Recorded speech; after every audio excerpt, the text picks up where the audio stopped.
मैं scope training एवं private consulting limited से बोल रहा हूँ। मेरा नाम डॉक्टर वीरेंद्र प्रसाद, मैं यहाँ का प्राचार्य हूँ।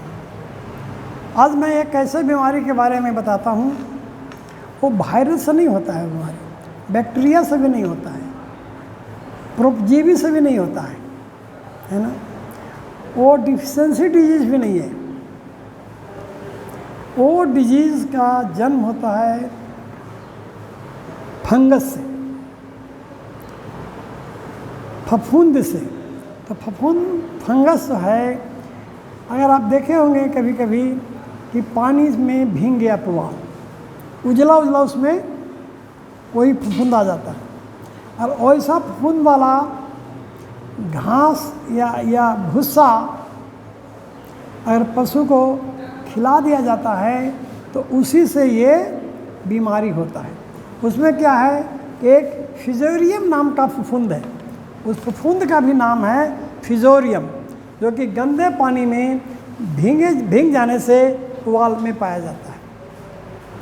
ऐसा पुआल खाने से पशु के शरीर में एक विशेष प्रकार का विष उत्पन्न होता है और जिससे ये रोग पैदा होता है। ये रोग ज़्यादातर भैंस में होता है और सर्दी के मौसम में होता है। इसका लक्षण जानेंगे तो लक्षण के रूप में रोग के शुरुआत में कान, पूंछ एवं पैरों में सूजन हो जाता है। सूज गया।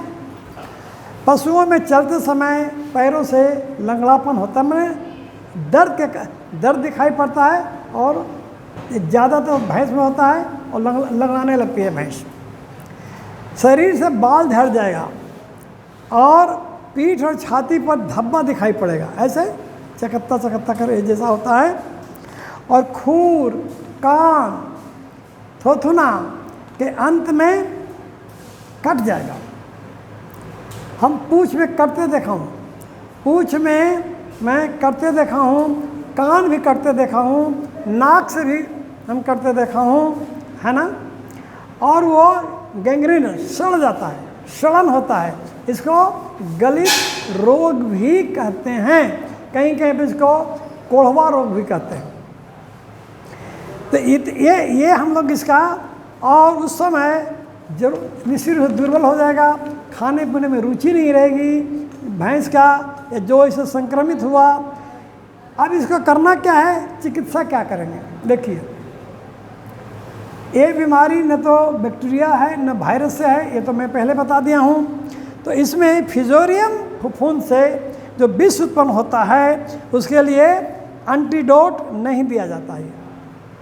एंटीडोट नहीं देने के लिए कहता है, इसके लक्षण के आधार पर इलाज की जाती है। तो पैरों में दर्द और सूजन के लिए डिक्लोवेट या मेलोनेक्स नामक औषधि है, उसका इस्तेमाल करते हैं। और जीवाणु से बचाते हैं कि सेकेंडरी इन्फेक्शन न हो जाए। तो जीवाणु के संक्रमण को रोकने के लिए डाइक्ट्रिसिन या टेरामाइसिन का उपयोग करते हैं, है ना। इसके साथ साथ एविल देते हैं, है ना। कैडिस्ट्रिन का भी इंजेक्शन देते हैं ताकि इसका कोई अलग कोई एलर्जी से है तो उसको में बचाव कर सके। टॉनिक के रूप में एसिटालर्सन का सुई लगाते हैं, है ना। घाव को नियमित रूप से सफाई करके मलहम पट्टी लगाते हैं ताकि घाव जल्दी से सूख जाए, ठीक है।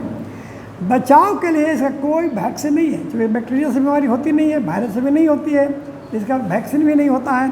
तो बचाव के लिए गंदे पुआल को नहीं खिलाना है, फफूंद लगा हुआ पुआल को बिल्कुल नहीं खिलाना है। काफ़ी मात्रा में हरा चारा दीजिए और पशुओं को मिनरल मिक्सचर 30-40 ग्राम अमूमन देने का डोज है। ऐसी हालत में इसको 80 ग्राम दीजिए, 70-80 ग्राम मिनरल मिक्सचर, है ना। एक बार बिहार के समस्तीपुर में ये बड़ी तेज़ी से फैला था। नाक भी कट गया था, पूंछ भी कट गई थी, थोथना भी कट गया था, है ना। तो उस समय इसका कोई अभी सेट ऑफ प्रिस्क्रिप्शन नहीं है। इसका एक कोई कि ये दवा दे देंगे ठीक हो जाएगा, ऐसा नहीं है। लक्षण के आधार पर इसका इलाज होता है। तो मैं उस समय करनाल से संपर्क किया। तो करनाल में मैंने कहा कि एक डेक्योर मिक्सर है, डेक्योर मिक्सर के दोगे इससे लाभ होगा। उस समय डेक्योर मिक्सर का जो इंग्रेडिएंट्स है जिसे मिला करके डेक्योर मिक्सर बनाया जाता है वो सारा कलकत्ता से खरीद करके लाया गया और उसको यहीं पर अपने दूध संघ में तैयार किया गया और वो डेक्योर मिक्सचर किसानों तक पहुंचाया गया। उससे बीमार बिल्कुल ठीक तो नहीं हुआ, रुक गया, थम गया।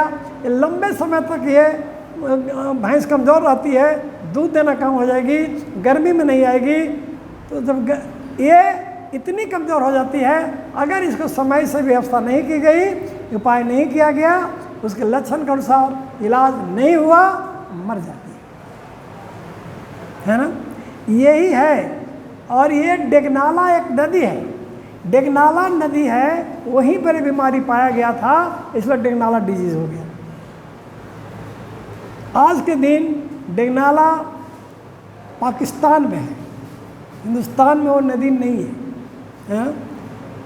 उसी नदी में के आसपास में ये बीमारी फैला था, डेगनाला नदी के पास में, और इसलिए ये डेगनाला उसी के नाम से इस बीमारी का नाम पड़ गया डेगनाला बीमारी।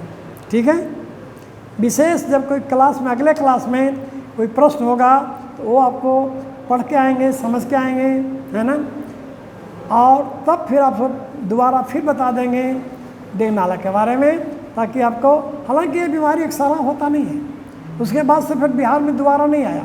ये मैं बता रहा हूँ 24 साल पहले, है ना। अभी दोबारा ये बीमारी बिहार में इस तरह से संक्रमित नहीं हुआ, लेकिन होता है तो बहुत नुकसान करता है। ठीक है, धन्यवाद।